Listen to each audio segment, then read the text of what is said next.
नमस्कार दोस्तों, मेरा नाम है राजा मिश्रा और एक बार फिर से आपका स्वागत है जर्नलिस्ट राजा यूट्यूब चैनल पे। तो देश और दुनिया से संबंधित खबरों अगर आप लोग को देखना चाहते हैं तो इस चैनल को ज़रूर से सब्सक्राइब कर दीजिए, क्योंकि डेली बेसिस पे मैं हेडलाइंस देता हूं आपको।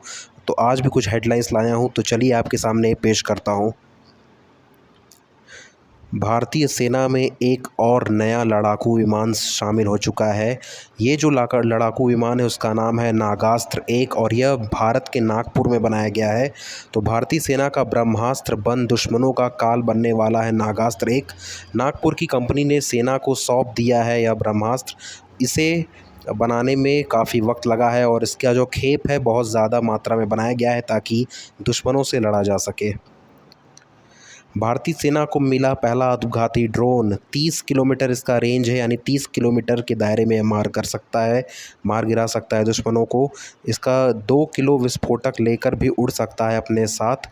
इसको विशेष तौर पर पाकिस्तान और चीन बॉर्डर पर तैनात किया जाएगा। इसको लेकर खुलासा हुआ है कि यह जो ड्रोन है इसे भारत के जो सबसे दुश्मनी इलाके हैं, जैसे भारत और पाकिस्तान और भारत और चीन का इलाका है, जो वहाँ से घुसपैठ होते हैं, उसके लिए वहाँ पर इसको लगाया जाएगा ताकि घुसपैठ कम हो और हम आत्मनिर्भर होकर लड़ाई कर सकें अपने दुश्मनों से। भारतीय छात्रों की फ़ॉरेन में पढ़ाई की बात करें तो अमेरिकी वाणिज्य दूत का एक दावा है। उन्होंने कहा है कि अमेरिका में जो उच्च शिक्षा है उसके लिए भारत से काफ़ी ज़्यादा छात्र एडमिशन लेने के हर साल जाते हैं और इस साल ज़्यादा रिकॉर्ड तोड़ छात्रों ने वहां प्रवेश लेने का सोचा है। उच्च शिक्षा के लिए जा रहे भारतीय छात्रों की संख्या बहुत ज़्यादा हो चुकी है और भारत में भी सबसे ज़्यादा जो हैं वह पूर्वोत्तर भारत के छात्र हैं, जो वहाँ पर पढ़ने के लिए उच्च शिक्षा के लिए रुचि रखते हैं। तो भारतवासियों का जो फेवरेट एजुकेशन डेस्टिनेशन है उसे हम अमेरिका बोल सकते हैं। लोकसभा इलेक्शन के बाद अब 10 जुलाई को 7 राज्यों में विधानसभा के उपचुनाव होने हैं। तो विधानसभा उपचुनाव के लिए बंगाल में सत्तारूढ़ पार्टी, जिसका नाम है तृणमूल कांग्रेस, उसने तैयारी शुरू कर दी है। तो ममता बनर्जी ने कमर कस ली है आगामी विधानसभा चुनाव के लिए और टीएमसी ने 4 सीटों पर अपने प्रत्याशी भी उतार दिए हैं। कुवैत में जो बिल्डिंग में फायर हुआ था, आग लगा था, उसको तो आप जानते ही होंगे उस खबर को। तो कुवैत से कोच्चि पहुंच चुके हैं। भारत के कोच्चि में 31 मृत भारतीयों के शव एयरपोर्ट से पहुंचाए गए हैं कोच्चि एयरपोर्ट पे। एयरपोर्ट पर तमाम राजनेताओं ने श्रद्धांजलि अर्पित की है मृतकों को। आपको बता दूं कि 50 लोग मरे थे उस बिल्डिंग में, कुवैत वाले, जहां पर 45 भारतीयों में से 31 सिर्फ कोच्चि से थे। राफेल मैरीन जेट भारत आने वाला है। जी हाँ, भारत को मिल सकते हैं 26 नए राफेल, जो कि बहुत बड़ी उपलब्धि है हमारे सेना के लिए। विमानों की खरीद के लिए फ्रांस के साथ लगातार सौदेबाजी चल रही है भारत की। बातचीत जारी है। बातचीत किस चीज़ पे जारी है, आपको बता दूं कि प्राइस को लेकर बातचीत चल रही है और कितने खेप यहाँ पर आएंगे उसको लेकर भी बातचीत चल रही है। तो बहुत जल्द राफेल भारत आने वाले हैं। प्रधानमंत्री मोदी कल G7 मीटिंग के लिए इटली चले गए थे। रात में मैंने आपको बताया था। इटली पहुंच चुके हैं प्रधानमंत्री मोदी। G7 शिखर सम्मेलन के आउटरीच सत्र में भी आज भाग लेंगे और संबोधन को भी संबोधित करेंगे मोदी।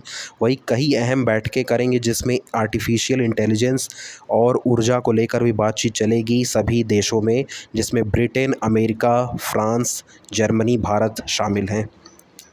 नीट पेपर के मामला बहुत ज़्यादा बढ़ चुका है। नीट का जो मामला है, एनटीए जब से पेपर करवा रहे हैं तब से बहुत ज़्यादा घपलेबाजी भी हो रही है, लेट लतीफ़ी भी हो रही है। चाहे कोई भी पेपर हो, अगर एनटीए करवा रही है तो लेट हो रहा है या तो कुछ घोटाला हो रहा है। तो सुप्रीम कोर्ट का एनटीए को नोटिस है कि सीबीआई जांच की मांग को लेकर भी जवाब मांगा है सुप्रीम कोर्ट ने। वहीं अगली सुनवाई 8 जुलाई को सुप्रीम कोर्ट करेगी एनटीए के ऊपर। छात्रों का बहुत बड़ा आक्रोश है। दिल्ली में 8 और 9 जून को देश से तमाम हिस्सों से छात्रों ने मार्च निकाला था एनटीए के ख़िलाफ़। तो मुझे भी लगता है यार कि एनटीए जब इतनी बड़ी ज़िम्मेदारी नहीं उठा सकता तो उसको कोई हक़ नहीं है कि इतने बड़े-बड़े लेवल का एग्ज़ाम वो कराए, क्योंकि उससे एक भी एग्ज़ाम सँभला नहीं जा रहा है। ना ही उसके पास अच्छे से लोकेशंस हैं, ना ही अच्छा उनके पास डेस्टिनेशन एग्ज़ाम कराने का ना फैसिलिटी है। तो क्यों वो अपने इतनी बड़ी ज़िम्मेदारी अपने कंधों पे लेकर चल रहा है। तो मेरी यही सलाह है कि एनटीए को ये ज़िम्मेदारी खुद छोड़ देनी चाहिए या तो उससे छीन लेनी चाहिए। वहीं दिल्ली के मुख्यमंत्री अरविंद केजरीवाल दिल्ली शराब घोटाले के लिए अभी भी तिहाड़ जेल में हैं।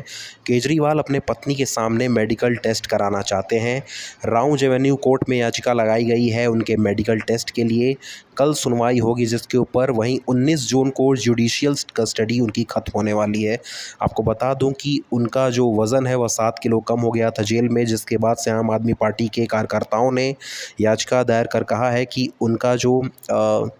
उनका जो मेडिकल है वो बहुत ज़रूरी है। उनका 7 किलो वज़न घटा है, जिससे कि गंभीर बीमारियों के लक्षण भी उनके अंदर दिख रहे हैं। और अरविंद केजरीवाल ने कहा है कि मेरा जो मेडिकल टेस्ट है वह मेरी पत्नी के सामने होना चाहिए। वीडियो कॉन्फ्रेंस में मेरी पत्नी भी ज़रूर शामिल हो मेरे मेडिकल टेस्ट के दौरान। वही तीसरी बार मोदी सरकार आने के बाद से जो एनडीए के कार्यकर्ता हैं, नेता हैं, उन्होंने आगामी पहले सरकार के पहले 100 दिनों का एजेंडा तैयार कर लिया है। इसी कड़ी में केंद्रीय मंत्री जेपी नड्डा ने अधिकारियों के साथ एक बार फिर से सरकार की अगले 100 दिनों की बैठक की है। 100 दिनों के सरकार के एजेंडे पर मंथन चल रहा है लगातार। तो जो एनडीए गवर्नमेंट है, मोदी सरकार है, वह बड़े-बड़े मुद्दे और बड़े-बड़ी योजनाओं के लिए आगामी 100 दिनों के लिए लगातार चर्चा कर रही है।